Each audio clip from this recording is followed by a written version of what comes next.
तो भाई वापस से वेलकम है हम लोगों का वीडियो नंबर 3 में। ठीक है, ये हम लोगों का तीसरा वीडियो है। ठीक है, पहले में हम लोग सिलेबस डिस्कशन किए हैं।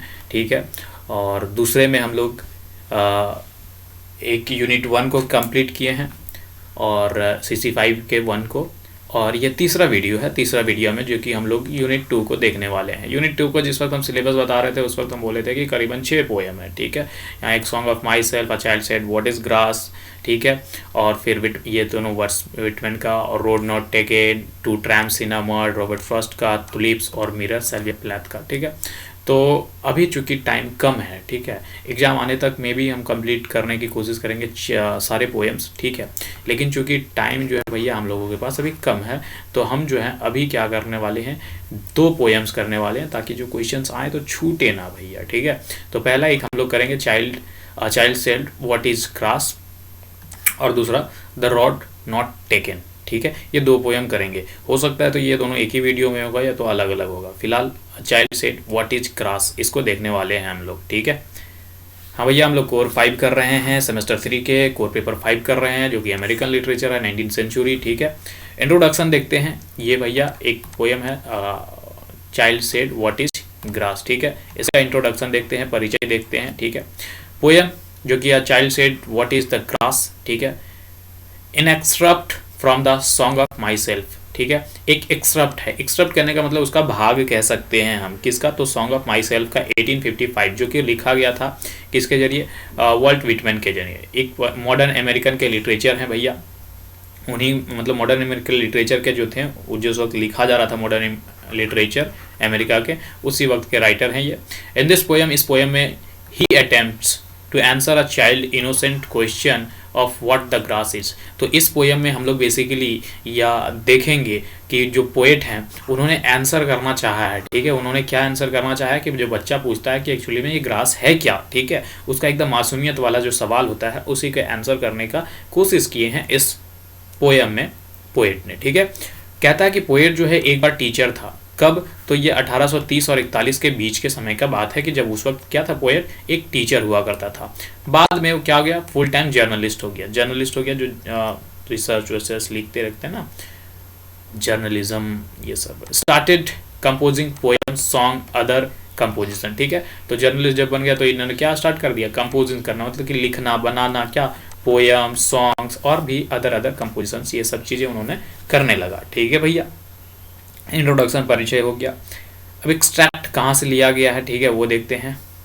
The poem a child said what is grass. ठीक है, ये एक्चुअली क्या है भैया, 6th पोएम है। ठीक है, 6वां पोएम है, एक कलेक्शन। जैसे कि देखो कोई चीज़ जो होता है, ये पेज है। ठीक है, ये पेज है, एक पेज है, एक पेज, एक पेज, एक पेज, एक पेज, ढेर सारा जब पेज हो गया 10-20 पेज और या 200 500, तो उस सब पेज को जब हम एक जगह संग्रह कर देंगे तो वो चीज़ कहला जाएगा कलेक्शन। तो ये भी इन्होंने क्या लिखा, पोएम्स लिख रहे थे, तो ये पोएम्स, राइटिंग्स, स्टोरीज ये लिख रहे थे। तो ये जो है एक child said what is the grass, ये 6ठा पोएम है।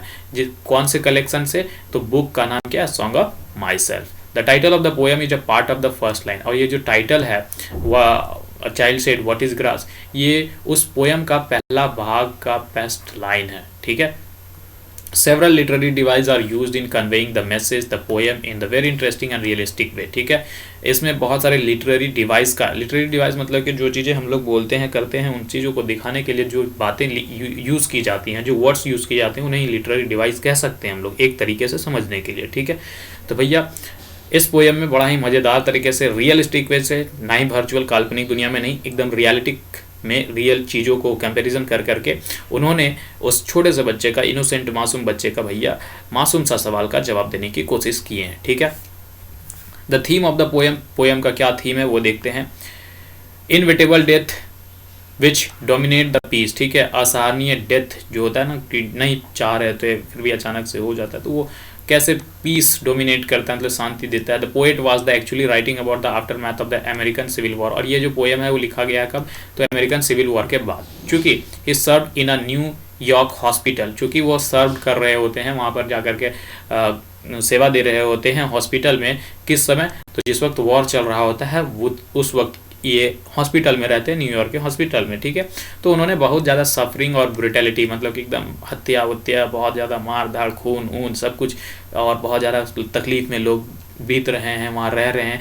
तो वो सब चीज़ ये हॉस्पिटल में रह करके देखते हैं। तो उन्हीं से बाद जब ये सब दिमाग उनके ख्याल में आता है, उनके ख्याल में जब ये सब बातें आती हैं, तब उन्होंने एक पोएम लिखा।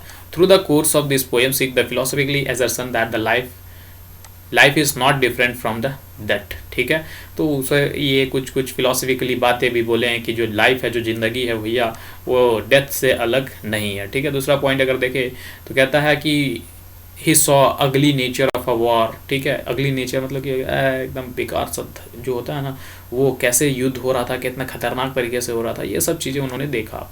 General at the lost in it the poem portray how the life renew itself like the grass even the through the death, ठीक है। उन्होंने ये भी पोर्ट्रे किया है, मतलब कि दिखाने की कोशिश किया कि कैसे जो है ज़िंदगी वो रिन्यू करती है खुद को, कैसे जैसे कि ग्रास खुद को अपने आप को रिन्यू करता है मर जाने के बाद भी, उसी तरीके से ज़िंदगी भी कैसे रिन्यू करता है, ये सब चीज़ें। मतलब कि रियलिस्टिक मैनर अभी हम बोले ना, तो रियलिस्टिक मैनर मतलब कि ज़िंदगी से मिला जुला करके उन्होंने कंपेरिजन कर करके सारे प्रश्नों का उत्तर देने की बात किया, ठीक है।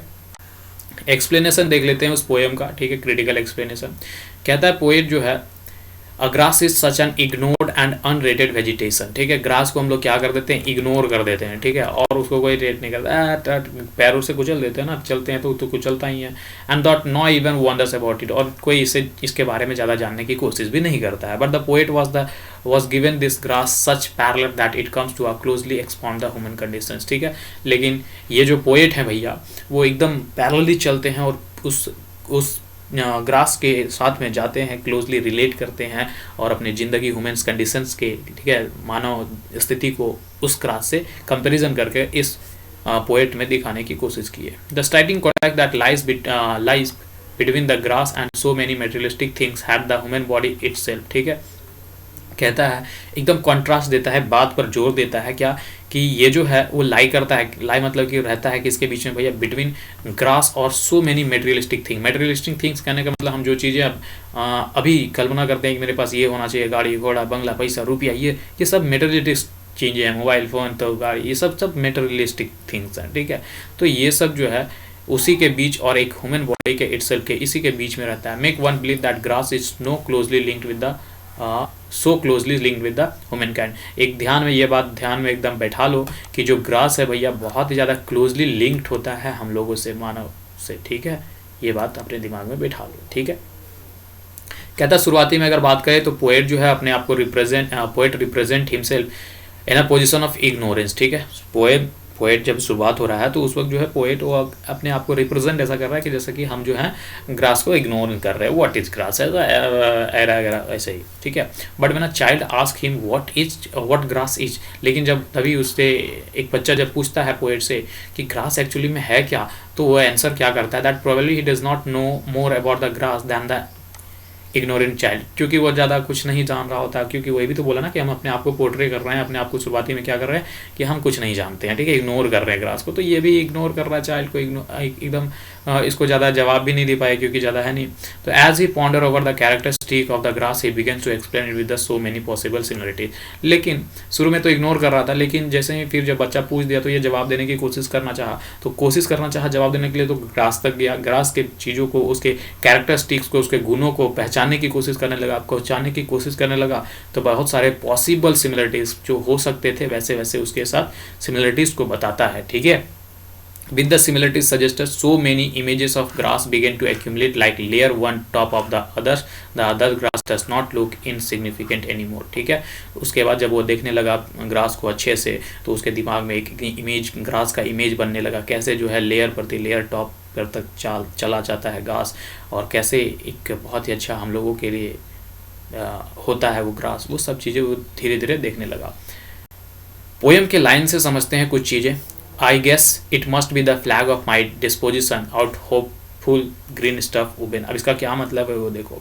इस लाइन के मतलब, इस लाइन से हम लोग ये समझ सकते हैं कि जो वर्ड डिस्पोजिशन है यहाँ पर जो यूज किया गया है वो एक आदमी के एटीट्यूड को दिखा रहा है, उसके रवैया को दिखा रहा है, उसके बिलीफ को दिखा रहा है, उसके मानने को, धारणा को, कैसे वो धारणा बना करके रखा है और क्या फीलिंग्स है उसके दिमाग में, क्या सोच रहा है, क्या इशूज़ हैं, ये सब कुछ उसके दिमाग में है, ठीक है। तो वही बोला ना कि डिस्पोजिशन मतलब कि उसके एटीट्यूड्स को दिखा रहा है।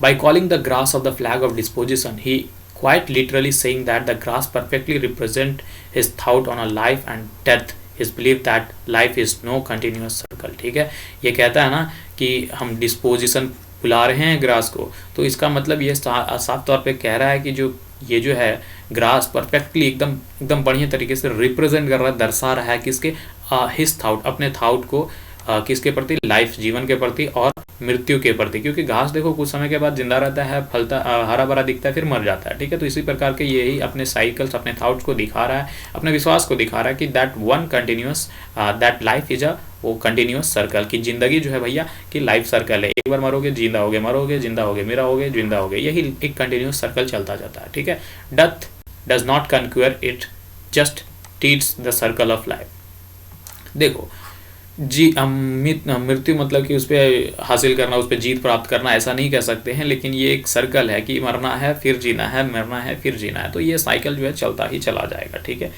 Grass has been post as the flag of a spirit and then as a hanky drop by the god. ठीक है, ग्रास जो है एक ऐसा पोस्ट हम लोग कह सकते हैं कि एक फ्लैग, एक झंडा है, किस चीज़ का, स्पिरिट का भैया, आत्मा का। ठीक है, जो कि किसके जरिए गिराया गया है, गॉड के जरिए, भगवान के जरिए। सिग्निफाइंग ये दिखा रहा है, ठीक है, एलमेनिसी प्रेजेंस, देखिए भगवान जो है भैया भगवान की प्रेजेंस को बताता है।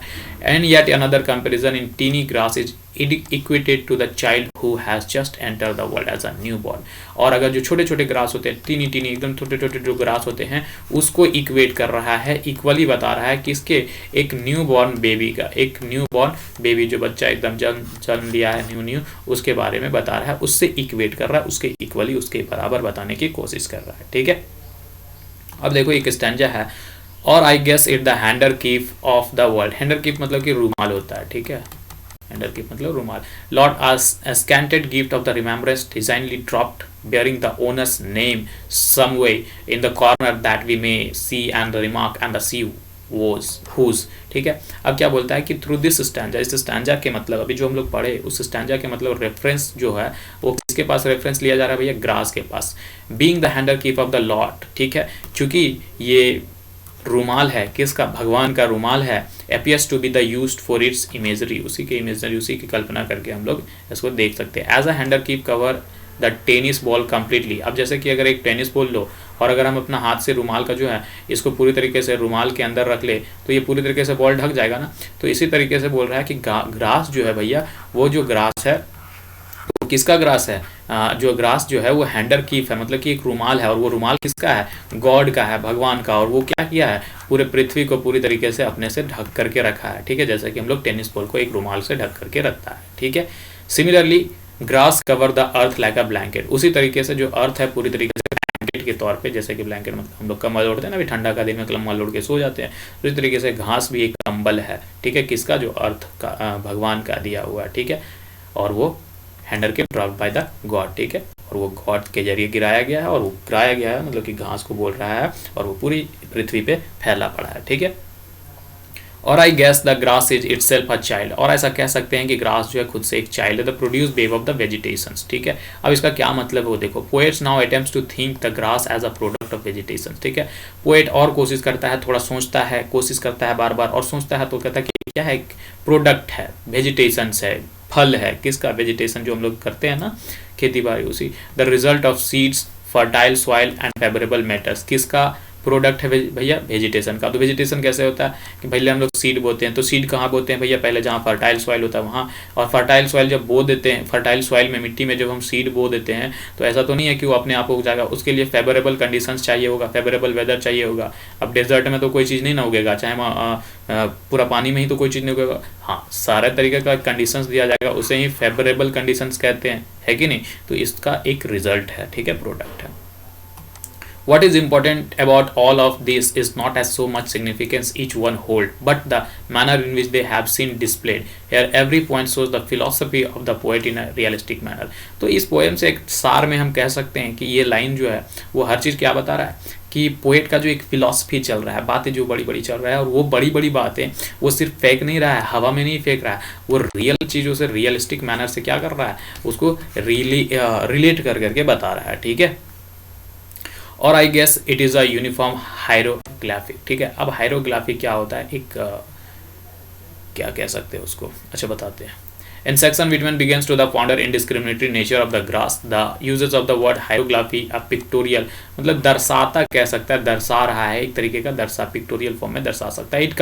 It somewhat deep as a hieroglyphy is a word written as a drawing, ठीक है, वही कह रहा है ना ड्राइंग, मतलब कि दिखा रहा है, दर्शाना कह सकते हो तुम कि दिखा रहा है। Information encoded in a visual imagery, ठीक है, तो जो है ग्रास को ऐसा बोल रहा है कि ये जो है एक इन्फॉर्मेशन है, किसका, भगवान का दिया हुआ इन्फॉर्मेशन है, जो कि इनकोड किया हुआ है विजुअल इमेजरी में, ठीक है, हम लोग देख रहे हैं ना अपने चारों ओर, तो वो हमारे इमेजरी में बन रहा है, हमारे ध्यान में जा रहा है ना, तो वही चीज बता रहा है। By referring to the grass as a hieroglyphic, Whitman hints that grass is not merely there for eye aesthetic beauty but that it contains some piece of a vital information that must be seek out, ठीक है, ये बताता है कि भैया ये एक ऐसा ब्यूटी है कि जो मेयरली, मतलब कि हम लोग ऐसा ब्यूटी की कल्पना बहुत ही मेयरली आमतौर पे कर सकते हैं, जैसे कि अगर तुमको ऐसा पीस चाहिए, इस घास में बहुत ही ज़्यादा पीस है, शांति है, तो तुमको अगर महसूस करना है तो कभी हिली स्टेशन में जाओ और आराम से ध्यान करने के लिए बैठो, और जहाँ पर हरा भरा हो, इतना ज़्यादा शांति मिलेगा कि पूछो मत, ठीक है, तो ये सब उसी को बताया जा रहा है, इस तरीके से रिलेट कर रहा है, ठीक है। And now it seems to be a beautiful uncut hair of a grapes, और ये क्या, इसका मतलब क्या है वो देखो। Contrast evoked between the beautiful uncut hair of the grapes instantly catches the reader's attention। अब जब ये लाइन बोला कि beautiful uncut hair है, ठीक है, ग्रेप्स का मतलब थोड़ा सा मिस हो रहा है यार, क्या मतलब था भूल गया, कोई बात नहीं, आप लोग थोड़ा सा गूगल कर लेना यार, हम तो करेंगे, ठीक है।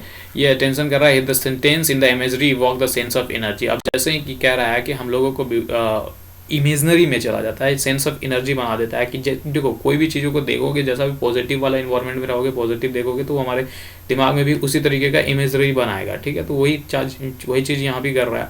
The imagery walked is that of the earth slowly growing hair, ठीक है, और ये इमेजरी क्या बना रहा है हमारे दिमाग में कि जो धीरे धीरे जो अर्थ है वो स्लोली क्या कर रहा है, ग्रोइंग कर रहा है अपने हेयर को, जिसे हम अनट्रिम्ड ग्रास कह रहे हैं, ठीक है, अनट्रिम्ड ग्रास उसे हम हेयर को कह रहे हैं, यहाँ रिलेट कर रहा है, ठीक है। From the body is buried within it grapes, ठीक है, this line exist because like hair grass grow from the root. ये लाइन इसलिए यहाँ पर एग्जिस्ट कर रहा है, इसलिए रह रहा है क्योंकि जैसे कि हेयर बाल जो होता है वो ग्रास की तरह ही बढ़ रहा है, मतलब बाल जैसे बढ़ता है वैसे ही ग्रास भी बढ़ रहा है अपने जड़ से, ठीक है। Hair can still grow on a human head after he or she dies, ठीक है, बाल जो होता है वो फिर भी बढ़ रहा होता है जब लोग जो है मर जाते हैं और जीते हैं, मतलब जब जिंदा रहते हैं तो भी बढ़ रहा होता है, जब मरता है तो भी बढ़ रहा होता है। So mentioning of the hair goes back to the theme of the life is fronting from death, इसलिए यहाँ मेंशन किया क्योंकि ये शुरू में ही बोला कि एक डेथ साइकिल है, ठीक है, मरना जीना, तो घास भी मर रहा है, जी रहा है, तो लोग भी मरते हैं, तो भैया बाल जो होता है फिर से बढ़ रहा होता है, यही चीज़ इसलिए वहाँ पर बता रहा है, ठीक है।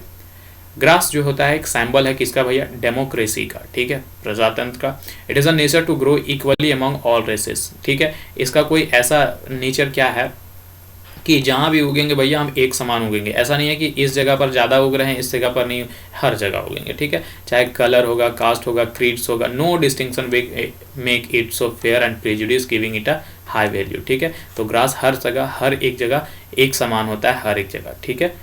The poet manage to strike a tension in a poem by using two completely opposite word, ठीक है, grave and beautiful in the line, ठीक है।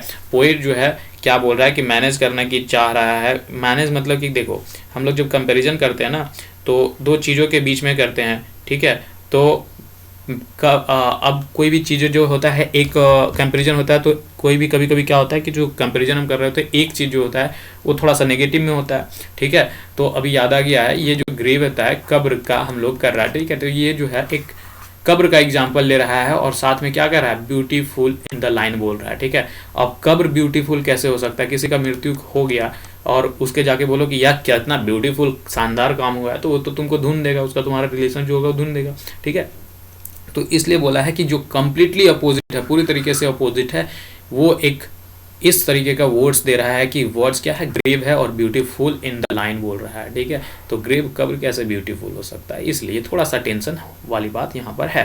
And now it seems the beautiful uncut hair of a graves, it takes the poems to the another level, adding vigor, pronouncing the beauty of the grass is instant। और ये चीज़ tension थोड़ा सा बढ़ा करके थोड़ा सा ये चीज़ करके इस पोएम को एकदम नेक्स्ट लेवल तक लेकर के गया है और बोलता है कि भैया ये जो ग्रास है वो स्ट्रेंथ कर रहा है हमारे ब्यूटी को, ठीक है।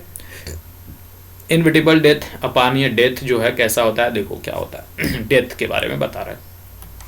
I wish in the third stanza implies that he unable to translate the hint. Third stanza में कहता है कि हम जो भैया थोड़े से अनेबल हो रहे हैं ट्रांसलेट करने के लिए हिंट्स को, क्या हिंट समझ देना चाह रहा है ये ग्रास, ठीक है। फिर भी he wishes he could explain and justify the tragic death of the peoples taken long before their times, ठीक है। फिर भी ये कहता है कि हम थोड़े से कोशिश कर रहे हैं कि एक्सप्लेन करने की कि जो ट्रैजिक डेथ होता है, ट्रैजिक मतलब कि अचानक से जो मृत्यु हो जाता है किसी भी लोगों का, taken long before their time, जबकि उसका मृत्यु का समय कुछ होता है, बूढ़ा में बढ़ते हैं ना, सब बूढ़े हो जाते हैं तब, लेकिन जब पहले ही मर जाता है तो उस चीज़ों को ये दिखाने की कोशिश कर रहा है। But he can't the fact that death is inevitable and requiem for life continue conflict and the undeniable tragedy for the premature death। लेकिन इस बात से हम नकार नहीं सकते हैं कि जो डेथ है वो इनविटेबल ही है, अपहरणीय, मतलब कि इसमें हम लोग ऐसा उम्मीद नहीं लगा सकते कि कब होगा डेथ, ये कभी भी हो सकता है, ठीक है। तो वही बोला है कि अनेबल है, ये अनेबल है, ये ट्रेजिडिक है, ठीक है। कभी भी डेथ हो सकता है, प्रीमेच्योर भी, जब तक हम लोगों का समय नहीं हुआ तब भी हो सकता है, पहले भी हो सकता है, बाद में भी हो सकता है, तो हम लोग कुछ ऐसा कल्पना नहीं कर सकते हैं। The poet deeply wishes that he could explain all philosophies on his front of the unable to do so. ये सारे के सारे फिलोसफाइज कर रहा है भैया, फिलोसफी देख के बात कर रहा है, ठीक है, कोई दिक्कत नहीं। और क्या है, what do you think has become of the young and the old man, what do you think has become of the women or children, ठीक है। अब इसका मतलब क्या है सुनो। पोएट जो है success in a giving figurative image to the grass by comparing with the hair on a man's breast, ठीक है। अब ये जो है पोएट पूरे तरीके से सक्सेसफुली क्या कर रहा है, गिविंग दे रहा है हमें एक फिगरेटिव इमेज, कोई भी चीज़ों को एक जब फिगर में बना देता है ना, हमें इमेजिन करवा देता है, तो वही बोल रहा है फिगरेटिव इमेज, हमारे दिमाग में वो इमेज बन रहा है। कैसे, तो वो कंपेयर कर रहा है ग्रास को किससे, with the hair on the man's breast, हम लोगों के लड़के जो होते हैं मैंस के ब्रेस्ट पे जो होता है, छाती पे जो बाल होता है उससे। Grass comes out alive when it is compared with the coming from a old man और a woman as a new born coming into the mother's lap, ठीक है, टेकन अवे फ्रॉम हर। कैसे कर रहा है कि ठीक उसी प्रकार जैसे कि मैंस के ब्रेस्ट में जैसे कि छाती में बाल आता है, उसी तरीके से, या तो फिर कह लो कि न्यू बेबी जो आता है माँ के कोख से वो, ठीक है। The mothers refers to the nature of the earth, ठीक है। मदर यहाँ पर बोला ना कि मदर्स के लैप में, गोद में जो बच्चा है छोटा सा, उसको ले लेते हैं फिर, ठीक है, टेकन अवे फ्रॉम हर कुछ देर बाद। लेकिन जो मदर यहाँ पर बोला, तो मदर यहाँ मतलब रेफर कर रहा है नेचर, प्रकृतिक और हमारे अर्थ को, ठीक है। Grass has spend generation and can be dated back to the ages. Grass जो है भैया बढ़ते जाता है, लेकिन फिर एक डेटेड एज, उसका भी एज होता है, खत्म होता है। The fact is very well elected in the line darker then the colourless beard of old man. तो एक लाइन है यहाँ पर वही का कि darker then the colourless beard of old man.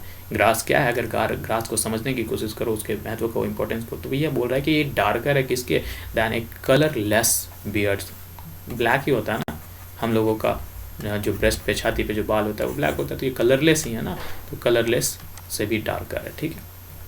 Again, the poet represent himself in a position of a pleraxic, where the wonder of saying, guessing correctly about the young man and the women who are dead in a war। फिर से वो comparison करता है कैसे जो लोग हैं शुरू में, क्योंकि ये सर्व कर रहा था ना, वॉर के समय का बात है, तो वही फिर बोला कि यंग मैन और वुमेन्स को कंपेयर कर रहा है कि कैसे लोग जो हैं उस युद्ध में मरे, but he can confident that all of them are surely alive in the form of some small sprout में भी।